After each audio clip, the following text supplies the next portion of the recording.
ইকবাল ভাই বুবলিক নিয়ে একটা কথা বলছে, বুবলিও রিপ্লাই পাল্টা দিচ্ছে, অপবিশ্বাস বুবলির স্ট্যাটাস দিয়ে হা দিচ্ছে। এখন অনেকে আমাকে এটাও বলবে তুমি কে কথা বলার, সিনেমা দেখার চাইতে তুমি কি বেশি প্রেফারেবল করবা যে অপু বিশ্বাস বুবলিকে নিয়ে হাহা রিয়েক্ট করছে? অপু বিশ্বাস বুবলি আর শাকিব খান তো আছে একজন মিডলম্যান।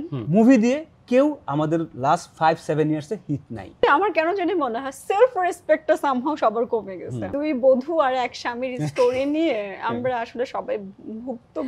শাকিব খান কবে বুবলি আপুকে বাসা থেকে বের করে দিচ্ছে সেটা নিয়ে বেশি প্ল্যানিং আমার না। অপু বিশ্বাস দিয়ে কবে বুবলিকে একটা খোঁচা মারলো যে আমার হাজবেন্ডকে নিয়ে যে কথা বললো তাকে আমি এড়িয়ে চলি। আপনার হাজবেন্ড আপনাকে কতবার কত ভালোবাসা দিয়ে মাথার মধ্যে তুলে রাখছেন, আমাকে কোশ্চেনটা অ্যান্সারটা দেন তো। আমার এদিকে আমি পরিমণি আপুর আমার অনেক ভালো লাগে, যা বাইর করে দিচ্ছে বাসা থেকে, জাহান্নামে যা, কোনো খেয়াল রাখে না, এই করে না সেই করে না। তো নটাঙ্কি কিভাবে করে না পা, আমি জাস্ট এটা জানতে চাই। শাকিব খান চালাচ্ছে না বা শাকিব খান ছাড়া তারা চলতে পারবে না লাইফে, এরকম কোনো কিছু না। ভিক্ষা চাইবো কোনো, please love me, please love me. অডিয়েন্সের রুচির একটা সমস্যা আছে, আমার এগুলো নিয়ে কথা বলার কোনো অধিকার নাই। কেউ অনেকে বলো তুমি আবার কবে নায়িকা হইলা, সবাই তো জানো, সবাই তো একই গোয়ালের গরু। শাকিব খান একটা কথা বলে না ওদেরকে নিয়ে, একটা কথা বলে একটা দিই আগুন ধরায় দেয়, ঘাট ধরে বের করে দিচ্ছে। এইভাবে ছোট করে যখন একটা মানুষ, যেমন অপুদিকে নিয়ে খুব বাজে একটা স্টেটমেন্ট দিছে, আমি চেহারাই দেখবো না, সে যদি আমার বাপও হয়, হাজবেন্ড তো পরের ছেলে, আমি সেই বাপকে অস্বীকার করবো যদি আমাকে এইভাবে কথা বলে। সেলফ রেসপেক্ট নেই, শাকিব খানকে ধরে রাখলে হয়তো বা কুচুরি বানার মতো বেশি বেশি থাকবেও নেই। যার মধ্যে সেলফ রেসপেক্টই নাই তাকে আসলে অনুসরণ করার কিছু নেই। শাকিব খান হচ্ছে মিস্টেরিয়াস পারসন।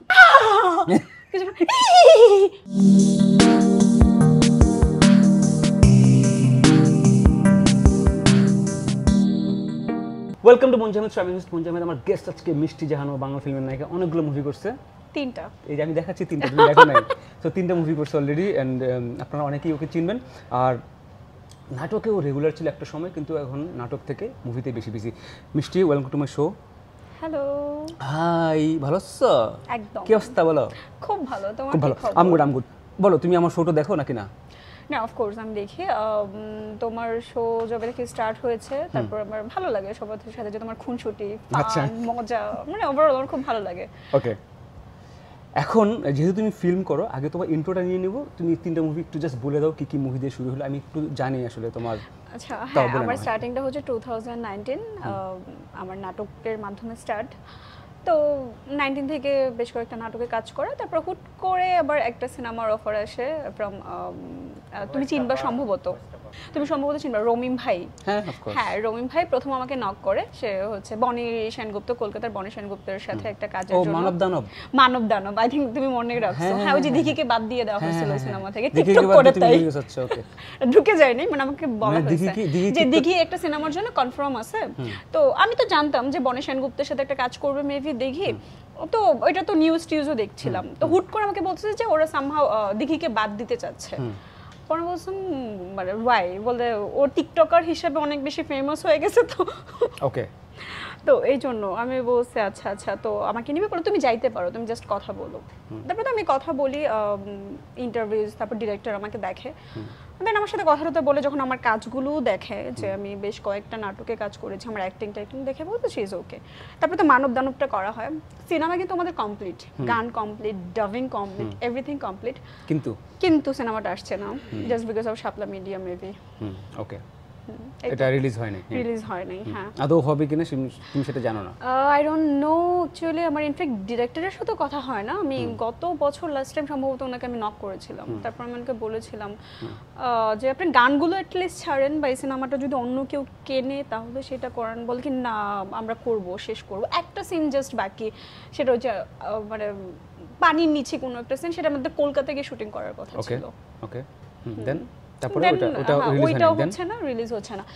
তারপরে তো আমার কিলহিমে যাওয়া, আমার কপালটা না কেমন জানি, মানে আমি নিজে অবাক হয়ে যাই। কিলহিমও আরেকজন আর্টিস্ট ছিল, কলকাতারই একজন আর্টিস্ট সিলেক্টেড ছিল, তারপর তাকেও ক্যান্সেল করা হয় একদম সিনেমাতে শুটিং যাওয়ার প্রায় 2 দিন বা 3 দিন আগে। কিলহিম মানে অনন্ত জলিল এন্ড বর্ষাপুর যেটা ছিল।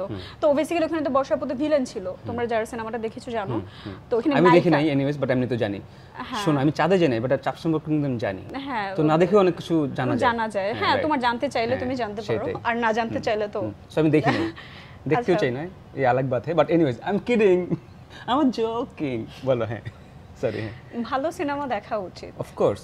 তুমি বলো তারপরে আমি সিনেমা বলতেছি। লাভার হও আর না হলে আমি অনেক it's your personal choice. Of course world cinema lover, ঠিক আছে, বাট বাংলা সিনেমা আমি কানেক্ট করতে পারি না। এনিওয়ে সেটা অন্য গল্প, তোমার গল্প আজকে বলো, কিল হিম। হ্যাঁ ওকে, আমার গল্প আর কি। হ্যাঁ, কিলহিম করা, কিলহিমের পর আমি ডেড বডি করলাম, এই তো। কিল হিম নিয়ে বলো তুমি কিভাবে তারপর তোমাকে ইস্যু করলো। তারপরে যে ইকবাল ভাই আর্টিস্ট খুঁজতেছিল, তো তখন ইকবাল ভাইয়ের সাথে আমার পরিচয় ছিল না, বাট ইকবাল ভাই আমার একটা কাজ দেখেছে। আমি তো অনেক ছোটবেলা থেকেই কাজ করা হয়, তো আমার তখন অনন্য মামুনের একটা অমানুষ বলে একটা সিনেমা আমার কাজ করা হয়েছিল। নীরব মিথিলা। হ্যাঁ হ্যাঁ হ্যাঁ, তার খুব সুন্দর একটা ক্যারেক্টার ছিল, শাড়ি পরে একটা মেয়েকে দাঁড়া করা দিয়েছে ওইখানে। ইকবাল ভাই দেখে নাকি বলছিল মেয়েটা কে, তোমরা তারপর থেকে নাকি আমি তার মাথায় ছিলাম। তারপর সে আমাকে দেখে, তারপর সে বলে যে তুমি কি সিনেমা করবা, সিনেমা কি করতে চাও, সিনেমা এরকম একটা সিনেমা। তো কিল হিম নিয়ে আগেই প্রথমে ওদের একটা টিজার এসেছিল, প্রচুর পরিমাণে বাস ক্রিয়েট হয়েছিল। সো এরকম যেসব আলোচনায় আসা একটা কাজ, আর স্বাভাবিকভাবে খুব বিগ বাজেটের একটা কাজ ছিল এটা কিল হিম। হ্যাঁ, তারপর আমি ওকে বলি, বাসায় কথা বলি, তারপর বলে হ্যাঁ ঠিক আছে করতে পারো। তারপর আমরা শুটিং সেটে চলে যাই, আর শুটিং কমপ্লিট হয়, ভালো সবাই সাড়া পাই, সবাই খুব ক্রিটিক্সদের কাছ থেকে আমি ভালো ভালো কিছু কথা শুনছিলাম, যারা যে সিনেমার রিভিউ দেয় বা রিভিউ দিচ্ছিল। আমি অবশ্য অনেক বেশি সোশ্যাল মিডিয়াতে কানেক্টেড, সো আমি দেখছিলাম যে সবাই খুব ভালো বলছে, তো ইন্সপায়ার হচ্ছিলাম। তারপর ইকবাল ভাই আমাকে পরে আরেকটা প্রপোজাল দেয়, সেটা হচ্ছে উনি ডেড বডি বলে আরেকটা সিনেমা করবে, যে আর্টিস্টকে বেসিক্যালি কিলহিম থেকে বাদ দেওয়া হয়েছিল সেই আর্টিস্টকে নিয়েই, যার তার সাথে হয়তো বা ইকবাল ভাইয়ের একটা কোনো কাজের কমিটেড ছিল। আমি বলছি ওকে ফাইন, 4 জন আর্টিস্ট ছিলাম, রওশন ছিল, শ্যামল মালা ছিল।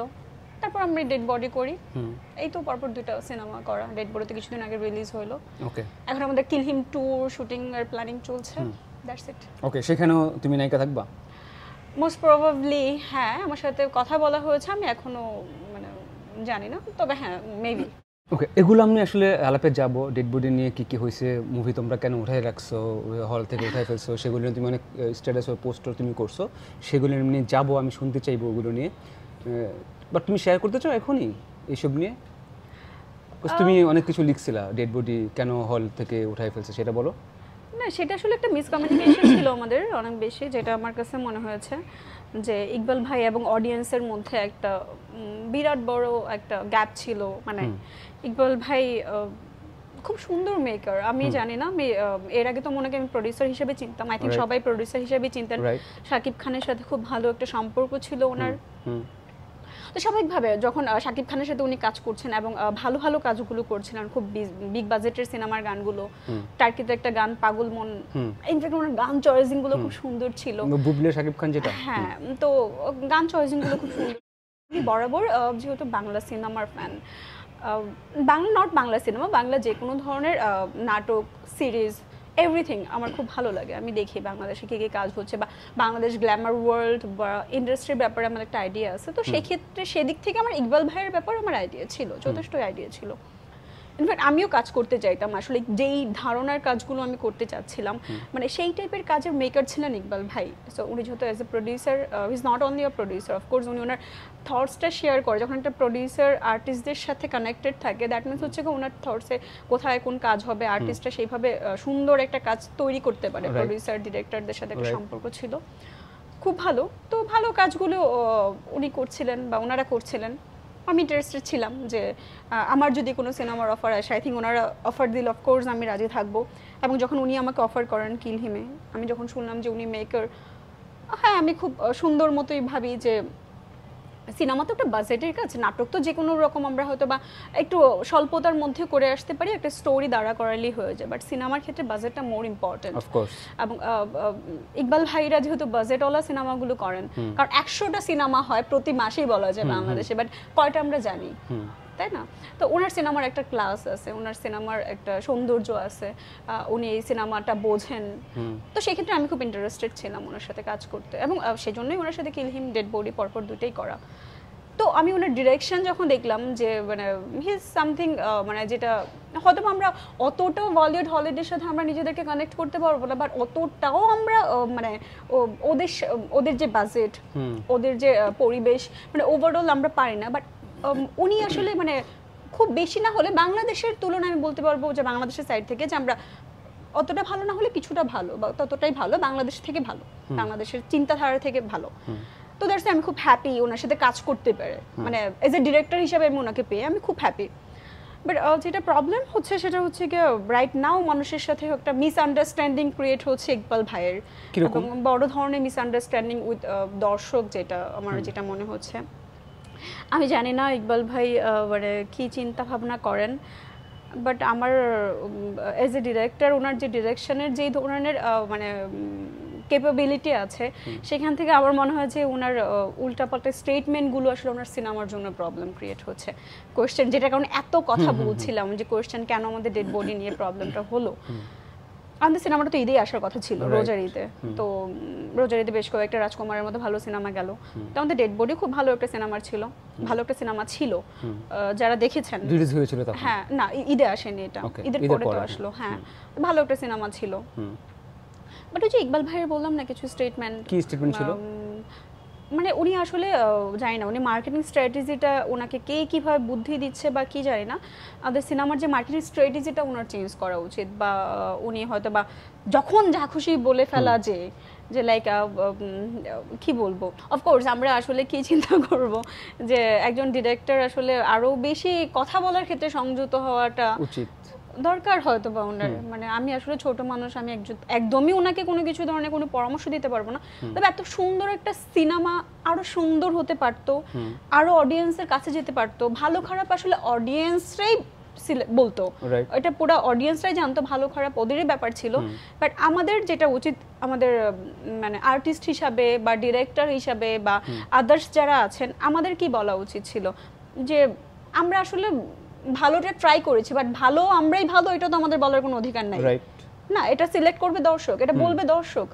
তো এই জিনিসগুলোই আর কি, আমি এই জিনিসগুলোই মনে করছি যে এগুলোর কারণে আসলে আমাদের সিনেমাটা সামহাও কিছু একটা প্রবলেম ক্রিয়েট হয়েছে, যে ডেড বডি আসলে যতটা ভালো হওয়ার কথা ছিল বা অতটাও খারাপ হওয়ার কথা ছিল না, যতটা আসলে খারাপ মানে পরিস্থিতি গিয়ে পৌঁছেছে, বা মানুষ আসলে এতটাই মানে যতটা নেগেটিভলি দেখছে। ডেড বডি নিয়ে উনি কি বলছে সেটা আমি তোমাকে বলতেছি। তার আগে উনি রিসেন্টলি একটা যে স্টেটমেন্ট তুমি বললে যে তোমার আসলে ওনার কথায় একটু উনি আসলে একটু সংযত হলে ভালো। উনি রিসেন্টলি একটা স্টেটমেন্ট বললো যে বুবলিকে উনি সেট থেকে বের করে দিয়েছে। ইউ নো দ্যাট না? এটা তো তুমি দেখছো। আমি বেসিক্যালি এটা এটা আমি ফেসবুকে সোশ্যাল মিডিয়াতেই দেখেছি। আসলে কি মানে আমি তো খুবই বলা যায় ওনার সাথে যখন কাজ করি আমি খুবই জুনিয়র একজন আর্টিস্ট, তো স্বাভাবিকভাবে উনি সিনিয়র একজন ডিরেক্টর প্রডিউসার ইন্ডাস্ট্রির সাথে সেই অনেক বছর যাবত, এবং এত ভালো ভালো ডিরেক্টর প্রডিউসার আর্টিস্ট সবাইকে উনি ডিল করে আসছে। তো সেখান থেকে না আমি খুবই সামান্য একজন মানুষ, যে নট সামান্য, ছোট মানুষ, মানে আমার আসলে কোনো অধিকার নাই ওনার সাথে আসলে আমার, বা ওই সুযোগটা হয় নাই যে আমরা কথা বললাম, যেমন বুবলি আপুরা হয়তো বা কোনো কিছু একটা শেয়ার করতে পারে ইজিলি, লাইক এটা ভালো এটা খারাপ বা এরকম, আমার আসলে ওই ধরনের কোনো সুযোগ হয় নাই, বা আমিও হয়তো বা করে উঠতে পারিনি, বিকজ আমার আসলে ওই সাহসটাও হয় নাই। সামহাউ মনে হয়েছে যে উনি যতটুকু জানে ওইটুকু ধারণা, আসলে ওইটুকু এক্সপিরিয়েন্স তো আমার আগে হইতে হবে, বা ওইটুকু জার্নি আমার থাকতে হবে, তারপর হয়তো আমি কোনো কিছু একটা ওনাকে কোয়েশ্চেন করতে পারবো। কোশ্চেন না, but is it right? Actually এটাই আমি বলছিলাম। তো মানে ওনার সাথে আমার কখনোই কোনো বিষয়ে কথা এখন পর্যন্ত হয় না, বা আমাদের কাজের বাইরে উনি, আমি সেটা জানতে চাচ্ছি না। তুমিও তো নায়িকা হইতেছে, এখন নায়িকা হবা, আরো সামনে উনি যে কাজটা করছে সেটা রাইট বলছো নাকি? যে কথাটা বলছে, কাজ তো এরকম হইতে পারে, অনেক কিছু হইতে পারে, ঠিক আছে? রাইট বলতে কি মানে উনি আসলে এই কাজটা করছে কিনা, সেট থেকে বের করে দিয়েছে কিনা? ধরো দিছে, ধরে যে স্টেটমেন্টটা যে দিচ্ছে যেভাবে, তুমি তো সেটা নিয়ে কথা বলছো যে উনি যেভাবে কথা বলে, সেটা বলছো যে এটা বলা, এই কথাটা বলা কতটুকু না না, এটা একদমই ঠিক না। আমি মনে করছি যে বুবলিকে সেট থেকে বের করে দিছি, মানে এই স্টেটমেন্টটা সবার সামনে বলে ফেলা, হ্যাঁ আমি আমার ফিল্মে তো অনেক কিছু হয় ভাই, অনেক কিছুই হয়। মেরে ফেলে সেদিন ববি কোন ডিরেক্টরকে মারছে, ঠিক আছে, সেগুলো নিয়ে আসতেছি আমি।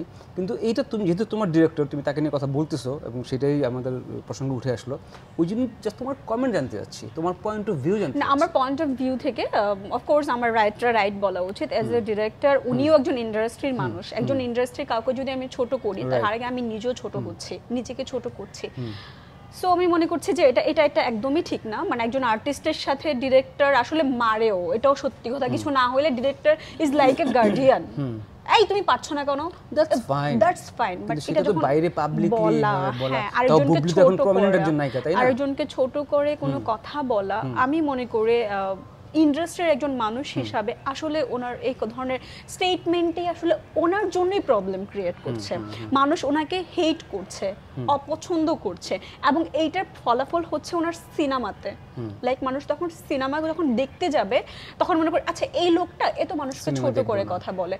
ব্যাপারটা কি দেখেন, মনে করেন আপনি আমাকে ইনসাল্ট করলেন, হয়তো বা পাশে একজন যে আছে তাকে আপনি ইনসাল্ট করছেন না, বাট দ্যাট মানুষটা মনে করছে যে এটা তার সাথে যেটা হচ্ছে এটা রাইট না, হ্যাঁ, বাট আপনার অনেক পাওয়ার, তাই আপনি আমার সাথে যা খুশি তাই বলতে পারছেন, বাট এই মানুষটা কিন্তু আপনার সাথে কোনো প্রবলেম না, বাট সেই মানুষটা আপনাকে হেট করছে because of your behaviour, personality. So I think that is good, actually not good. Okay, তুমি একটা লিখছিলে ডেড বডি চলচ্চিত্রটি পর্যাপ্ত সিনেপ্লেক্স ও সিঙ্গেল স্ক্রিন পেয়েও প্রযোজক ও পরিচালক মোহাম্মদ ইকবাল ভাই ওনার ছবি তুলে নিয়েছেন, কারণ এমন পরিস্থিতিতে ছবি রিলিজ না করে আগামী 3/5/24 যেটা মে মাসে চলে গেছে সমস্ত সিনেপ্লেক্স সহ সকল সিঙ্গেল স্ক্রিনগুলোতে মুক্তি দিতে চাচ্ছে, যাতে করে ডেড বডির মেসেজ প্রত্যেকের মাঝে পৌঁছাতে পারে। ছবি ওঠাই নিয়ে গিয়ে আবার দিবে, মেসেজ কীভাবে চেঞ্জ হবে, কীভাবে মেসেজটা পৌঁছাবে, কী মেসেজটা ছিল মুভিতে? আর রোজার ঈদে যেটা হয়, মানে ঈদের সময় আমাদের যেটা প্রবলেম, সবচেয়ে বড় প্রবলেম আমি মনে করি, আমাদের সিনেপ্লেক্স, সিঙ্গেল স্ক্রিন বা সিনেমা হলগুলো ম্যাক্সিমাম সারা বছর খরায় ভোগে। খরা লেখা হচ্ছে কি কোনো সিনেমা থাকে না ওই টাইমটাতে, থাকলেও চলে না, থাকলে চলে না, এটা পরের কথা। সিনেমা তো থাকতে হবে। না, cinema basically choice of yours. Date হয়ে থাকে এটা তো বলা যায় না যে একটা সিনেমা মানুষ দেখতে চায়, মানুষ বিনোদন নিতে চায়, মানুষ অবশ্যই চায় ফ্রাইডে শুক্রবার যখন বন্ধ থাকে মানুষ চায় ফ্যামিলি নিয়ে একটা সুন্দর জায়গায় গিয়ে একটা সময় কাটাইতে, এটা সিনেমা দেখে হোক, ঘুরে হোক বা যাই হোক, এক একজনের চয়েস এক একটা। সময় খরায় ভোগে, তো এটা হয়। তো ওই টাইমটা কি হয়, আমাদের 100টা সিনেমা পারলে ওই ঈদের মধ্যেই রিলিজ হয়, হ্যাঁ রাইট, হল নেই, কিচ্ছু নেই, বাট 100টা সিনেমা ওই টাইমেই যাবে, মানে একটা অসুস্থ প্রতিযোগিতার মধ্যে চলে যায়।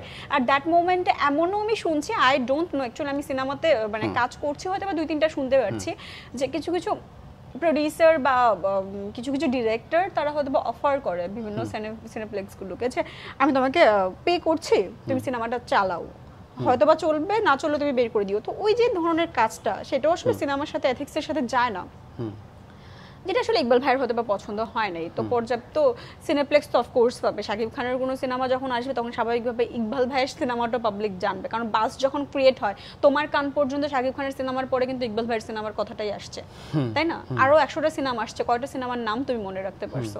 রাজকুমার, ডেড বডি, তারপর আর কোন নামটা বলতে পারবো আমাকে বলো?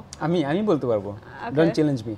সো এখন বলো অ্যানসারটা, তারপর আমি তোমাকে বলছি। এটা হ্যাঁ ঠিক আছে, তুমি আমি বা আমাদের ইন্ডাস্ট্রি 4-5 জন বলতে পারবো বা 10 জন বলতে পারবো, কিন্তু অডিয়েন্স কজনের নাম ওই কান পর্যন্ত যাচ্ছে ওইটাও তো একটা ব্যাপার, কারণ তুমি আমরা তো মানে না পুরো ইন্ডাস্ট্রি না বা অডিয়েন্স না, industry okay fine, but not audience. So অডিয়েন্সটা আসলে জানে, তো স্বাভাবিকভাবে যে কোনো সিনেপ্লেক্স বা যে কোনো কিছু যখন স্ট্রেট অ্যানসারটা দাও না আমাকে প্লিজ, তুমি মানে ঘুরাচ্ছি এই জন্যই, কারণ কথাটাকে আমাকে ক্লিয়ারলি বলতে হবে, তো তাই এইটাই। হ্যাঁ আমরা পাইনি, একটু আপনারা রিল্যাক্স করেন, একটু পপকর্ন নেন, ও কথা বলতেছেন। আচ্ছা ঠিক আছে, স্ট্রেট কি শুনতে চাও বলো? ওইটাই কোশ্চেনটা করলাম যে কি এমন হয়েছিল যে তুমি জাস্ট মুভিটা উঠাইছো? অনেকগুলো সিনেমা চলে আসছে, এই যে একটা প্রতিযোগিতা, এই জায়গার মধ্যে এই সিনেমাটা ইকবাল ভাই মনে করছে this is not a right time, release দিয়ে তারপর উঠাই ফেলছে। না, রিলিজ দিয়ে উঠাই ফেলেনি তো, পর্যাপ্ত সিনেপ্লেক্স পাওয়ার পরে রিলিজ তো হইছে, সেটা তো রিলিজ হয়নি তো। রোজার ঈদের পরে রিলিজ হলো না তোমাদেরটা? ঈদের পরে রিলিজ হয়েছে। ও পরেরটা তুমি বলতেছো? না আমি সেটা বলি, আমি যে স্ট্যাটাসটা দিছি তুমি দিছো যে তুলে নিয়েছেন ওনার ছবি, মানে রিলিজ হওয়ার পরে তুলে নিয়েছে না, সেটা বলতেছো না? না না, ওনার এখান থেকে না, ওনার তুলে নিয়েছে এটা ঈদের আগে, তুমি টাইমটা দেখো।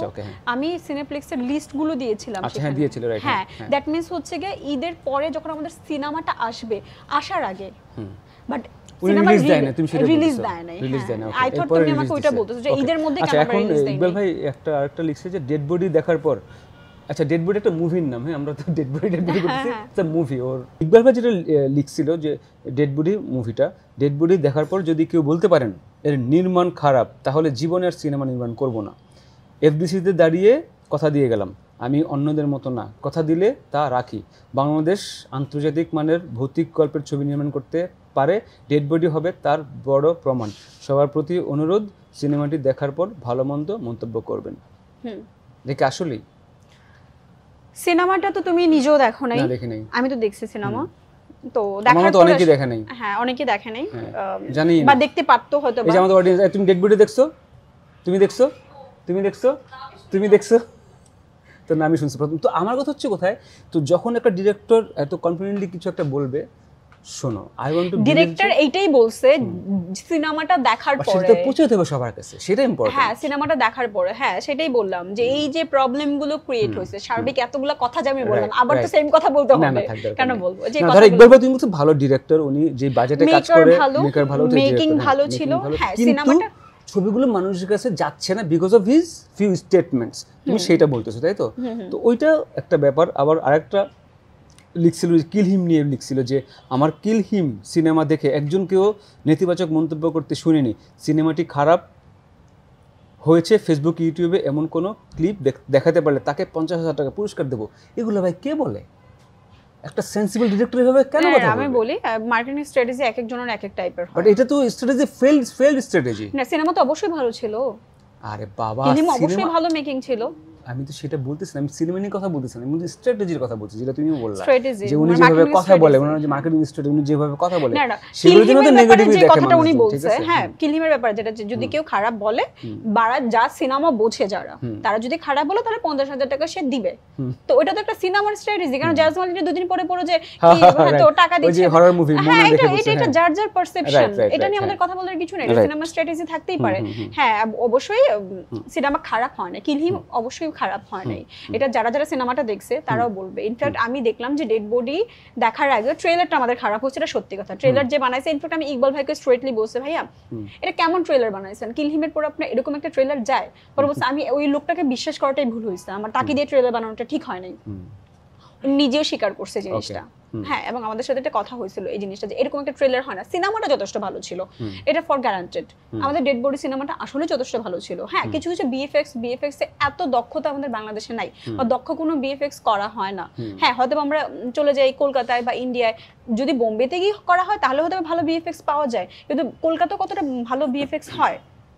তবে হরর গল্পটা সুন্দর ছিল, মেকিংটা ভালো ছিল, আমাদের লোকেশন টোকেশন সবকিছু মিলে আমার মনে হয় তোমাকে আমি বলবো যে তুমি দেখো, বা তুমি ট্রেলারটাও দেখো। বাট তুমি জানি যে দেখে লাভ নাই, কজ জানি তোমাদের সাথে ফাঁকিবাজি করা হয়েছে, তোমরা অ্যাক্টিং ঠিকমতো করতে পারো না। আমি বলি যেটা হয়, কথা শুনো না, কি হয় আমাদের এখানে যেহেতু বাজেটের একটা ব্যাপার থাকে, ধরো তোমার শটটা ঠিক হয় নাই, আর 5টা শট নিলে ঠিক হবে, 2টা শট নিলে ঠিক হবে, কিন্তু নিবে না, যা ঠিক আছে এটা হয়ে গেছে ডান। এই ফাঁকিবাজি হয় আমাদের সিনেমাতে, আমি দেখছি তো কতগুলো, যে কয়েকটা যা দেখলাম। দেখো আমি তুফান নিয়েও বলতে পারি, কালকে আমি শাকিব খানের যে গানটা দেখলাম যে ফেসে যাই, ওইখানে একটা শাকিব খান যে একটা এক্সপ্রেশনস দিছে, মানে খুবই মানে ওভার অ্যাক্টিং, মানে হয় নাই। তো আমার কাছে ওকে, এটা আসলে ডিরেক্টর। তুমি একটা জিনিস কথা বলো তো, তুমি একটা কথা বলো যে তুমি তোমার সাইড থেকে তুমি আসলে কতটা পারফেক্ট, 100% পারফেক্ট? না আমি সেটা বলতেছি, মুভি যখন তুমি করতেছো, যখন তুমি থাকবে কিছুটা তো থাকবে, আমি সেটাই বলছি। কিন্তু আমি কোনটা বলছি, ধরো হয় না যে এটা মানুষ যদি বুঝে ফেলে যে আচ্ছা এই মিস্টেকে এই সিনটা মনে হয় ডিরেক্টর আরেকটু টাইম দিলে সিনটা ভালো হতো, তুমি নিজেও কিন্তু বুঝো সেই সিনটা আমি আরেকবার টাইপ নিলে আমি ভালো করতাম, বাট তুমি টেক দিতে পারো না বিকজ ডিরেক্টর বলছে না ঠিক আছে। তুমি যে বললে যে বাজেট কম, তুমি যেটা বুঝতেছো বাজেট কম, কেন বাজেট কম বলো তো? না না বাজেট কম, তোমরা কেউ সিনেমাটাকে সাপোর্ট করছো না, দ্যাটস তোমরা সিনেমাটা যদি দেখতে কালকে বাজেটটা বাড়তো আমাদের, তাহলে আমাদের বাজেটটা বাড়লে আমরা আরেকটা দুটো টিক বেশি দিতাম। বাজেট বাড়বে না কেন? বাজেট শুধু এটার উপর ডিপেন্ড করে, দেখার উপর ডিপেন্ড করে। তুমি যে নেগেটিভলি বলছো, তোমার যে এক্সপ্রেশনটা অফ কোর্স কথাই আসে না, আমি বাংলা সিনেমা দেখবোই না, এই যে দিস কাইন্ড অফ মেন্টালিটি। না ওটা তো আমারটা, আমি তো একজন, কথা বুঝো তুমি। দেখো আমি কনক্লুড কিভাবে করি সেটা, আমি সবগুলো আমার শো দেখবা, আমরা বাংলাদেশী, আমরা আমাদের বাংলা ইন্ডাস্ট্রিকে যদি আমরা সাপোর্ট না করি। আমি আমারটা বলছি, আমি দেখি না, সেটা ডিফারেন্ট জিনিস। আমি ধরো আমি শো তো দেখি না, তার মানে তো কেউ অনেকে শো দেখবে না, দেখে তো শো। আমি বলছি আমার যে কনক্লুশনটা সেটা হচ্ছে যে আমি সবসময় শোতে যেটা বলছি, ভাই বাংলা ফিল্ম দেখো, যারা যারা দেখার অবশ্যই দেখবা। কিন্তু আমি কোনটা বলছি, আমি বলছি যে অডিয়েন্স গুলো দেখে শো, দেখো যে তুফান সুপার ডুপার হিট দেখতেছে, তো তার মানে কিন্তু অডিয়েন্স গুলো দেখতে চায়। আমি এক মাস পরে প্রায় 15 না 20 দিন পরে কি আমি রাজকুমার দেখছি, রাজকুমার তো এখন দেখো মুভি কিন্তু মানুষ দেখে, আমরা প্রায় এক মাস টানা আমি দেখছি যে মুভি দেখে এখন। কিন্তু আমাদের মধ্যে যারা অ্যাক্টিং করি, যারা ধরো ডিরেকশন দিচ্ছে, তাদের মধ্যে ফাঁকি বেরিয়ে আসছে কেন? ওই যে বাজেটের জন্য, যে না এই শটটা হয়ে গেছে, বাইরে দরকার নেই, আর 5টা শট নিলে খরচ হবে, এই জিনিসটা করে। আমি সেইটা আমাদের স্টপ করতে হবে। শুধু বাজেটটা, কিন্তু বাজেটটা ইম্পর্টেন্ট ডেফিনেটলি, কিন্তু বাজেটের চেয়ে বেশি আমাদের যে ইন্ডাস্ট্রি, আমাদের যে মার্কেট তো ছোট, তো এখানে তোমার বেশি বাজেটও দরকার নেই। মনে করো আমাদের সিনেমাতে কি হয়, আজকে 5টা সিন করা হবে আমাদের। হ্যাঁ এইটাই তো আমি বুঝেছি, যাই নো তো 5টা সিন আমাদের এই টাইমিং এর মধ্যেই করতে হবে, না হলে কি হবে, সিনেমার একদিন চলে যাওয়া মানে হচ্ছে 1.5 থেকে 2 লাখ টাকা বেড়ে যাচ্ছে প্রোডাকশন কস্ট। এটা তোমাকে বলতে হয় না, আমি তো জানি, সেটাই বলছি তোমাকে যে আমি জানি যে মুভিটা একটা সিন দেখলে বুঝতে পারবো যে ভাই ফাঁকি যে একটা তুমি সিন করছে। আমার বইটা বুঝতে পারছো যে তোমরা যখন সবাই দেখবা তখনই তো কালকে আরেকটা সিনেমা হবে বাজেটওয়ালা। এই যে তুফান হিট হইলো, পরের সিনেমাটা আরো বেশি হিট হবে কজ ওরা আরো বেশি বাজেট দিয়ে এরকম সিনেমা হবে। বানাবে। শাকিব খানের গুলো মানে শাকিব খানের মুভিও যে অ্যাক্টিং যে খুব আহামরি এরকম কিন্তু কিছু না। শাহরুখ খান, সালমান খান, আমি ব্যাপারটা বুঝাই তোমাদেরকে। Shakib Khan is very good actor. এইখানে তো আমি কথা তোমাকে বলতেছি, ধরো শাকিব খান, শাহরুখ খান, সালমান খান, আমি বলতেছি শাহরুখের জওয়ান মুভি তুমি যদি আরেকবার দেখো দেখবে যে ও এত ওভার অ্যাক্টিং করছে ফর নাথিং, কিন্তু মুভি কোটি কোটি টাকা, শত কোটি টাকা আর্ন করছে। So it's not about acting. Shahrukh Khan by superstar, mega star, Salman Khan mega star, ওদের কিন্তু অ্যাক্টিং দিয়ে চলে না, অ্যাক্টিং দিয়ে চলে রণবীর সিং, রণবীর কাপুর, ঠিক আছে? কেন তুমি মানে এমন ধরনের মানে আকাশ বাতাস ইয়ার মধ্যে তুমি অ্যাক্টিং খুঁজে পাও, সেক্ষেত্রে তুমি ওয়েব সিরিজ দেখবা, সেক্ষেত্রে তুমি এমন সিনেমা দেখবা যেটা অ্যাক্টিং বেস সিনেমা। এখানে সিনেমাটাই তো ভিএফএক্স, গ্ল্যামার, ওয়ার্ল্ড, সৌন্দর্য, সেখানে তুমি সৌন্দর্য দেখবা। আরে বোকা, এটাই তো কথা আমার, সৌন্দর্য থাকবে কিন্তু গ্ল্যামার তো থাকলো, but acting is the core point.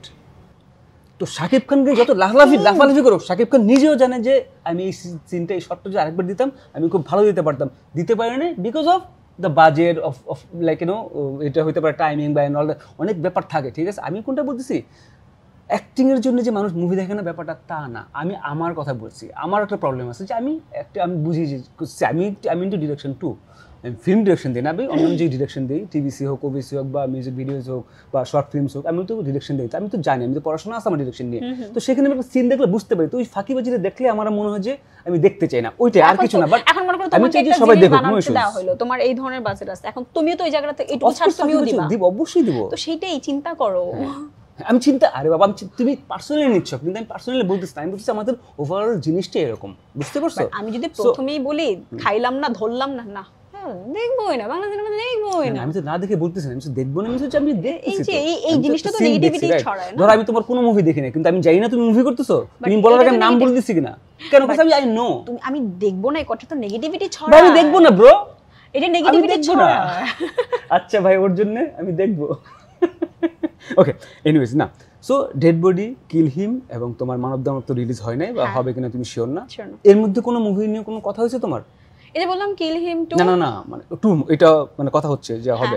ওকে, আর কিছু না, আর কোনো কথা হচ্ছে না। ওকে, আমরা এসে মুভির চেয়ে বেশি মানুষজন আশেপাশের এই যে ঘটনা, এই যে ইকবাল ভাইয়ের এই ঘটনা, ইকবাল ভাই শাকিব খানকে নিয়ে একটা কথা বলতেছে, শাকিব খান চুপ, ইকবাল ভাই বুবলিকে নিয়ে একটা কথা বলতেছে, বুবলিও রিপ্লাই পাল্টা দিচ্ছে, এদিকে আমাদের ববি, ইয়ামিন হক ববি, ও ডিরেক্টর মোরেক্ষে ডিরেক্টর রাশিদ পলাশকে তার গায়ে হাত তুলছে, ঠিক আছে?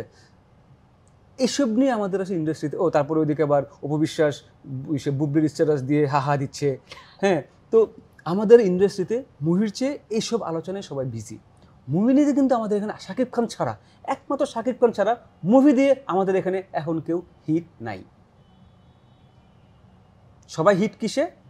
অপবিশ্বাস ফিতা কাটা নিয়ে হিট, না হলে বুবলিকে স্ট্যাটাস দিয়ে হিট। বুবলি শাকিব খান আমার জামাইকে নিয়ে যদি কেউ একটা কথা বলে আমি সেটা মেনে নিব না। ইকবাল ভাই বলতেছে আমি বুবলিকে সেট থেকে বের করে দিছি, সেটা নিয়ে বুবলি বলছে। তো আমাদের ইন্ডাস্ট্রিতে মুভির চেয়ে বেশি মানুষ পার্সোনাল যে অ্যাটাক করে, পার্সোনাল কথাবার্তা বলে, এইটা নিয়ে আসলে বিজি। এবং আমাদের মিডিয়া মানে ফিল্ম ইন্ডাস্ট্রি বিশেষ করে গরম, সেইটা নিয়ে তুমি কি বলবা? আচ্ছা, মানে যদিও আমার তাদেরকে নিয়ে কথা বলার আসলে তাদেরকে নিয়ে না, যেহেতু তুমি ইন্ডাস্ট্রি একটা পার্ট, ওই জায়গা থেকে, এইজন্য হ্যাঁ সেখান থেকে কথা বলার। এখন অনেকে আমাকে এটাও বলবে তুমি কে কথা বলার, তুমি অপবিশ্বাসকে নিয়ে কথা বলার কে, তুমি ববিকে নিয়ে কথা বলার কে, তুমি বুবলিকে নিয়ে কথা বলার কে, তুমি কোথা থেকে আসছো, তুমি কে, তুমি কি করছো লাইফে, 100টা কোয়েশ্চেন আসবে 100%। বাট তারপর এজ এ ইন্ডাস্ট্রিজ মানুষ, আমার যে নেক্সট টাইম কোনো তর্ক বিতর্ক আসবে না, তারও তো কি কথা আছে। প্রবলেমটা কি আমি বলি, প্রবলেমটা হচ্ছে কি, তুমি আমার সিনেমা দেখার চাইতে তুমি কি বেশি প্রেফারেবল করবা? যে অপবিশ্বাস বুবলিকে নিয়ে হাহা রিয়েক্ট করছে, এটা তোমার বেশি ইন্টারেস্ট, আর একটা মানুষেরও সেম ইন্টারেস্ট, দেখি তো কি হয়েছিল। তারপর হচ্ছে গিয়ে কে যেন অপবিশ্বাস, বুবলি আর শাকিব খান তো আছে একজন মিডলম্যান। তো দোষটা আসলে কাকে দিব বলো? দোষ না, আমি বলছি যে মিডিয়া ফিল্ম বাদ দিয়ে এগুলো নিয়ে বেশি বিজি। মিডিয়া বিজি, তোমাদের নায়িকারও এগুলো নিয়ে বিজি, ডিরেক্টর এগুলো নিয়ে কথা বলতেছে, ঠিক আছে? একমাত্র আমি তো বললাম শাকিব খান ছাড়া আমি কাউকে দেখি না মুভি নিয়ে বিজি থাকতে বা মুভিতে হিট সবাই হইতে। তো মুভি নিয়ে বিজি থাকতে চায়। এখন তোমার মুভির বাইরে যদি এখন তুমি মুভিকে হাইলাইট না করো, ও তারপর আবার ধরো জায়েদ খান, মানে দেখো মুভি দিয়ে কোনো খবর নেই তার। এখন এটা তো বললাম দেখো। তো আমি তোমার পয়েন্ট বলো আমাকে, আমার তুমি যে এতক্ষণ যে তুমি বললা না, তুমি যে ওন করে বললা ইন্ডাস্ট্রিতে আমি যে মুভি দেখতে চাই না, বা যেটা বললা মুভি দেখবে কেন, তুমি তো মুভি তো এখানে দেখতে পাচ্ছ ব্রো, মুভি নিয়ে কোনো কথাই হইতেছে না। আমি তো আরেকবার আই রিপিট, শাকিব খান ছাড়া মুভি দিয়ে কেউ আমাদের লাস্ট 5-7 ইয়ার্সে হিট নাই। সেটাই বললাম। এখন তুমি মনে করো যে সবাই বুবলি হিট 100টা এগুলা সিনেমা করতেছে, বুবলির 100টা সিনেমা গেল, কত বুবলি আপুর রিভেঞ্জ বলে একটা সিনেমা গেল কিছুদিন আগে। সে এখন তাকে আমি কি বলবো, সে নিজের সিনেমা, হ্যাঁ নিজের সিনেমা নিয়ে কথা বলার চাইতে সে অন করে শাকিব খানকে নিয়ে কেউ কথা বললে আমি তার সাথে নাই। সো আমাদের যে, আমার কেন জানি মনে হয় সেলফ রেসপেক্টটা সামহাউ সবার কমে গেছে। I don't know Y industry. দুই বধূ আর এক স্বামীর স্টোরি নিয়ে আমরা আসলে সবাই ভুক্তভোগী পুরাই। হ্যাঁ, এখন কোনো নায়কের সাথে প্রেম করতে গেলেও ভয় লাগে, ফিউচারে বলবো শাকিব খান, অপু বিশ্বাস আর বুবলি। সরি টু সে, যদিও আমার ইন্ডাস্ট্রি, বাট তারপরও সেলফ রেসপেক্টটা কমে যাচ্ছে। আমার পয়েন্ট অফ ভিউ থেকে। এখন আমি জানি না, এটা হয়তো শুনতে রুড লাগবে, শুনতে খারাপ লাগবে, হ্যাঁ এটা আমাদের দর্শক বা আমাদের যে অডিয়েন্স, আমাদেরও তো প্রবলেম। আমাদেরও প্রবলেম কি, আমরা কি দেখি, আমরা দেখিটা কি যে শাকিব খান সিনেমা করছে সেটা দেখার চাইতে শাকিব খান কবে বুবলি আপুকে বাসা থেকে বের করে দিচ্ছে সেটা নিয়ে বেশি প্ল্যানিং আমাদের। ইনফ্যাক্ট যেটা আমাদের চোখে আসে প্রতিনিয়ত। আমি কোনো কিছু শেয়ার করছি না শাকিব খানের, বাট আমি সেটা শেয়ার করছি যেটা শাকিব খান বের করে দিছিল, বা বুবলির কোনো কিছু আপুর কোনো কাজ আসতেছে, সিনেমা আসতেছে, গান আসতেছে, আমি কোনো কিছু শেয়ার করতেছি না। আমি শেয়ার করতেছি কি যে বুবলি আপু কবে কোন স্টেটমেন্ট দিছে যে কিছু একটা অপু বিশ্বাস দিদিকে নিয়ে বা হোয়াটএভার ইট ইজ, বা আরো কিছু দেখছি না অপু বিশ্বাস দিদি কবে বুবলিকে একটা খোঁচা মারলো, আমরা এটাতে কমেন্ট করছি, আমরা সেটাতে শেয়ার করছি। সো এটাকে আমাদেরও রুচির দুর্ভিক্ষ বলে কিছু একটা ওয়ার্ড কিছুদিন আগে আমাদের ভাইরাল হইলো তো, তাই না? রুচির দুর্ভিক্ষটা হচ্ছে এটা প্রমাণ প্রথমত। আর দ্বিতীয়ত আমি বলবো ওই মানুষগুলোকে, আমি খুব সরি যে সেলফ রেসপেক্টটা নাই। একজন নায়িকা বা একজন আর্টিস্ট, আমি নায়িকা আর্টিস্ট বাদ দিলাম, প্রতিটা মেয়ের না একটা সেলফ রেসপেক্ট থাকা উচিত। খুব সরি, আমার বুবলি আপুর ওই কথাটা খুবই খারাপ লাগছে। আমি একটা স্টেটমেন্ট দেখলাম যে আমার হাজব্যান্ডকে নিয়ে যে কথা বলবো তাকে আমি এড়িয়ে চলি। আপনার হাজব্যান্ড আপনাকে কতবার কত ভালোবাসা দিয়ে মাথার মধ্যে তুলে রাখছেন, আমাকে কোয়েশ্চেনটা অ্যান্সারটা দেন তো। আপনি যে হাজব্যান্ড করতে করতে যে মাথা পাগল করে ফেলতেছে, you are a star, you are a nayika, you have a class and quality, you are educated, whatever it is, but আপনি আপনার জামাই কিনেছে এই ধরনের স্টেটমেন্ট দেন। আপনার জামাই আপনাকে মাথা ধরে তো কখনো রানী বানায় রাখে নাই। বাট জামাই কি এখন আছে, ডিভোর্স হয়ে গেছে? I don't know, I don't care, মানে জামাই থাকুক বা হোয়াটএভার ইট ইজ। খুব সরি, মানে আমি আসলেই সরি বলতে চাচ্ছি যে আসলে একটা মানুষ, একটা মেয়ে যার মধ্যে সেলফ রেসপেক্ট থাকে না, সেই মানুষটা আসলে তার চাইতে ছোট অধম আর কি হতে পারে না, তাকে যে কেউ ছোট করবে। আজকে তাকে নিয়ে ইকবাল সাহেব মানে পরপর স্টেটমেন্টগুলো দিচ্ছে, ওয়াই? কারণ তার নিজের সেলফ রেসপেক্ট নাই। যদি তার নিজের মধ্যে সেলফ রেসপেক্ট থাকতো, তাকে নিয়ে কথা বলার আরেকজনের কোনো অধিকার থাকতো না। আমার হাজব্যান্ড, আমার এদিকে আমি পরিমণি আপুর আমার অনেক ভালো লাগে, যা বাইর করে দিচ্ছে বাসা থেকে, জাহান্নামে যা। আমি মনে করতেছি ভাই আমি একজন মানে সেলফ ডিপেন্ডেন্ট মেয়ে, সে নিজেই বলে যে শাকিব খান আমার বাচ্চার কোনো খেয়াল রাখে না, এই করে না, সেই করে না, এগুলো বলছে, হ্যাঁ বলে। তারপর সে আবার আমার হাজবেন্ডকে নিজে ছোট করে, এত নটাঙ্কি কিভাবে করে না পা, আমি জাস্ট এইটা জানতে চাই। Trust me, sorry please. আমার কথা এটাই যে আপনাদের কাউকেই না, অপদিকেও না শাকিব খান চালাচ্ছে না, বা শাকিব খান ছাড়া তারা চলতে পারবে না লাইফে, এরকম কোনো কিছু না। হ্যাঁ, they love their husband, whatever it is, it's different perception. But একটা মানুষ বারবার আমাকে চাচ্ছে না, নিচ্ছে না, আমি বারবার তাকে ভিক্ষা চাইবো কেন? Please love me, please love me. আমার এতটা নিচ্ছে কেন? সে দেখতে খারাপ, তার কোয়ালিফিকেশন খারাপ, তার মানে কি বলে প্রফেশন খারাপ, সব দিক দিয়ে ঠিক আছে, তবে একটা মানুষের সেলফ রেসপেক্ট কেন থাকবে না? সো আমার সাইডটা এটাই যে হ্যাঁ, অডিয়েন্সের রুচির একটা সমস্যা আছে, অ্যান্সার হচ্ছে এটা। আর দ্বিতীয়ত হচ্ছে যে আমাদের আর্টিস্টদের বা এই মানুষদের যাদের নিয়ে আমরা কথা বলছি বারবার, যাদের কথা তাদের সেলফ রেসপেক্টটাই নেই। অপু আবার সেই জিনিসটা শেয়ার করে লিখছে, ভুল করে পেজে শেয়ার হয়েছিল, এটা আমার পেজের জন্য উপযোগী না, পেজ অ্যাক্টিভ ছিল, খেয়ালই করতে পারিনি। মানে অপু এটা শেয়ার করে আবার সার্কাজম করছে।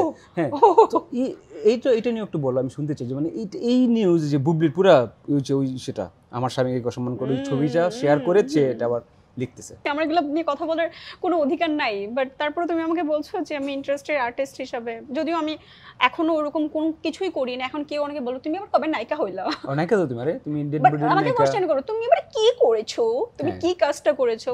করোনা কো বা কাজ করছি আমি, হ্যাঁ আমার নাটকগুলো দেখে আসবেন, খুব ভালো ভালো কাজ করেছি। রাইট, হ্যাঁ তো নাটক করেছি, এখন সিনেমাও করবো ইনশাল্লাহ, ইনশাল্লাহ যদি কপালে থাকে। তো হ্যাঁ এটাই বলছি, কারণ বললাম না এগুলো আমাদের আসলে আমাদের ইয়াটা নষ্ট করে, আমাদের জায়গাটা নষ্ট করে।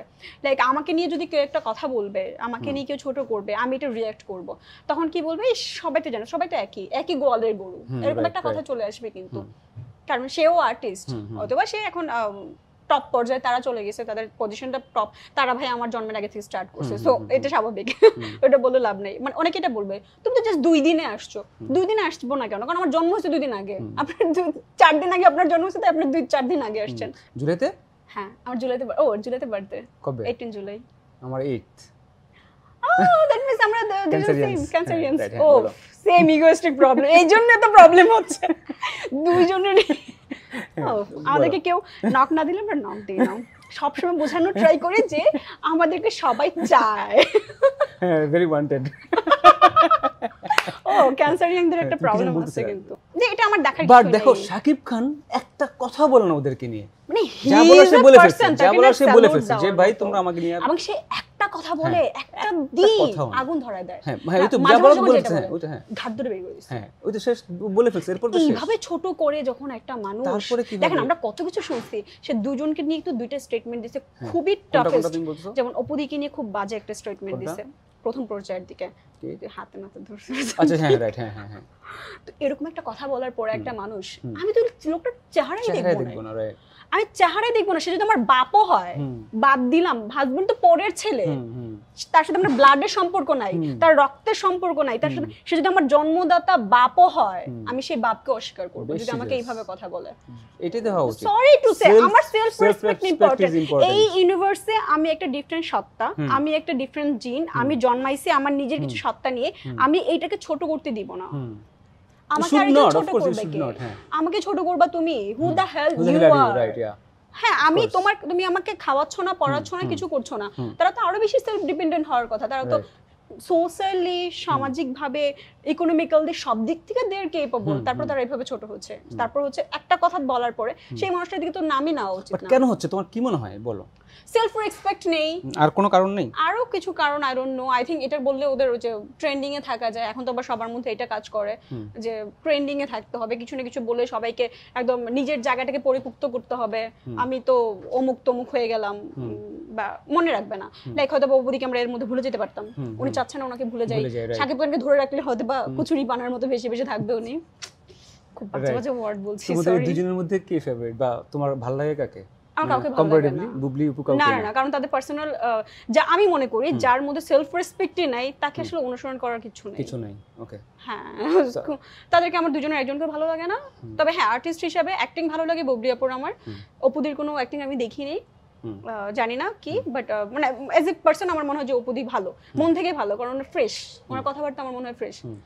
এগুলো দুটেই রাখো প্লিজ, না হলে সবাই মনে করো আমি তাদের ব্যাপারে শুধু নেগেটিভলি বলছি। দুটেই মিন্স কোনটা কোনটা? মানে আমার দুজনকে যে ভালো লাগে দুই সাইড থেকে, কারণ হ্যাঁ এটাই বললাম, না হলে মনে করবো যে আমি জাস্ট তাদের নেগেটিভ সাইডগুলো দেখছি বা নেগেটিভলি বলছি, নট লাইক দিস। হ্যাঁ তারা অবশ্যই অ্যাক্টিং ভালো করে, বুবলি খুব ভালো, বুবলির অ্যাক্টিং জানি না, তবে আমার কাছে মনে হয় as a person, as a মানুষ, ভালো একটা মানুষ হচ্ছে অপুদি, মাইন্ড ফ্রেশ, সব বলে ফেলে, যে মুখের উপরে কথা বলে তারা কিন্তু এরকম। ক্যান্সারিয়ানদের এই স্বভাব আছে, তুমি জানো, কারণ সেম তো আমরা মুখের উপর সব বলে ফেলি, কেউ কিছু বললে আমরা নিজেদের মধ্যে রাখতে। শাকিব খান কিছু বলবো না এই দুজনকে নিয়ে? আচ্ছা আমি বলি, শাকিব খান হচ্ছে mysterious person, too much mysterious person. ওনার মতো এত পরিমাণে একটা মানুষ, মানে কি বলে, এত গোপন রাখতে পারে সবকিছু আমি জীবনে দেখি নাই। গোপন করে রাখে, মানে লাইক ওনার এই বিষয় চলে আসছে সবার সামনে, ব্রো মানুষ নিয়ে আসে। না না না, আরে বাচ্চা নিয়ে তো আসবে, এটা তো গোপন করে রাখতে, গোপন রাখতে পারে না। পরপর দুইটা শোনো, আমি তোমাকে কি বললাম, সে নিজের ব্যাপারে কোনো খবর নেই, বিয়ে নাই, কিছু নাই, বাচ্চা নিয়ে চলে আসছে, ভাই যে প্রমাণ। মিস্টেরিয়াস পারসন তো এইজন্যই বললাম, সে কোনোদিনও তার বাচ্চাদের কথা বলে নাই, তার বউর কথা বলে নাই, ইনফ্যাক্ট তারও কথা আমরা শুনি না কখনো, তার কোনো স্টেটমেন্ট শুনি। এখন তুমি মনে করো তোমার সাথে আমি কথা যদি না বলি, আমি কেমনে জাজ করবো যে তুমি কেমন টাইপের মানুষ? রাইট, হ্যাঁ তাকে জাজ করতে হলে তাকে অ্যাটলিস্ট জানতে হবে। বাট তুমি আমাকে বলো শাকিব খান যদি ওদের নিয়ে যা বলো তো বলছে, যদি আরেকবার কি বলা উচিত, নাকি উনি আসলে এনজয় করে জিনিসটা, না ভাই থাকুক আমার মুভি রিলিজের সময় তোমরা দুজন কথা বলো, 200 দিন কথা বলো, আমাকে প্রমোট করো, আমার প্রমোশন হোক, বিন্দাস, তোমরা প্রমোশনে থাকো, আমিও থাকি, না তোমরা ওরা প্রমোশনে থাকুক, ঠিক আছে, আমার নিয়েও কথা হইতেছে, কুল। অপু আর বুবলির তো শাকিব খান ছাড়া কোনো নিউজ নাই, কোনো ইউটিউবে কোনো ভিডিও দেখবা না। এটা আমার সামটাইমস এটাই মনে হয়, ওরা কি সামহাও নিজেদেরকে লাকি ফিল করে যে আমরা হাজবেন্ড হচ্ছে শাকিব খান, না I don't know তো ওইরকম। ওকে, আমরা আসলে অন্য সেটাও যাব, কিন্তু যেহেতু নায়িকা, ও আসলে একই ড্রেস পরে আমরা কেন শো করবো, অনেকগুলো ড্রেস আমরা নিয়ে আসছি, আমরা প্রচুর ড্রেস চেঞ্জ করবো। বাট মিষ্টি, আমি তোমার একটা কথা বলি, তুমি এত সুন্দর কথা বলো, অনেকদিন পর শো করে আমার খুব ভালো লাগতেছে, বিকজ এত সুন্দর কথা বলো, অ্যান্ড তুমি বাচ্চা হইলেও তোমার thinking level is very matured, মানে ট্রাস্ট মি, আমার খুবই ভালো লাগছে তোমার যে পয়েন্ট অফ ভিউ তুমি যেভাবে রাখতেছো এবং আনফিল্টার্ড পুরা, ওটা আমার খুবই ভালো লাগছে, মানে দিস ইজ অ্যামেজিং। আমি তো ভাবছি যে বাচ্চা মেয়ে কী কথা বলবে না বলবে, এই জন্য 2 বছর দেরি হয়েছিল, আমরা আগে শো করে ফেলতাম। But I can promise you, আমরা আজকে এই শোটা যাওয়ার পরে, কতগুলো শো যাওয়ার পরে, within pretty like short time আমি তোমাকে আবার শো করবো, আমরা আমার নতুন আরেকটা সেটে, সেইখানেও শো করবো। বাট দিস ইজ অ্যামেজিং, তোমার ভেরি কমেন্টেবল, তুমি খুব সুন্দর কথা বলো, মানে আমার মনে হয় তোমার মতো মানে নতুন নায়িকা বা অভিনেত্রী আমাদের ইন্ডাস্ট্রিতে যারা আসতেছে, তারা যদি এই ওয়েতে চিন্তা ভাবনা করে, কথা যদি এভাবে বলে এতটা, হ্যাঁ আমি না একটা জিনিস খেয়াল করেছি, এটা নাকামি একটা ডিফারেন্ট নাকামি করে বাংলাদেশের নায়িকারা, কিছু একটা কথা বলবে, কিছু মানে অ্যানসার দিবে কি, ভাই কথাটা বলো একটু, আমি শুনতে চাই আপু, আমি শুনতে চাই, আমি না ওয়েট করি, ট্রাস্ট মি, কাকে যদি কেউ কোয়েশ্চেন করে আমি জাস্ট হ্যাঁ শুনি, আচ্ছা অ্যানসারটা কি প্লিজ, প্লিজ অ্যানসার নাই, অ্যানসার মি প্লিজ, অ্যানসার নাই, এইটা সেটা অ্যানসারটা নাই, ইনফ্যাক্ট তারা ভুলেও যায় কোয়েশ্চেনটা কি। বাট এনিওয়েজ মিষ্টি, খুব ভালো লাগছে, আমরা আরো এপিসোড যাক, এটার পর আপনারা অনেকগুলো এপিসোড দেখবেন অন্য ড্রেসে। Thank you. Okay, thank you.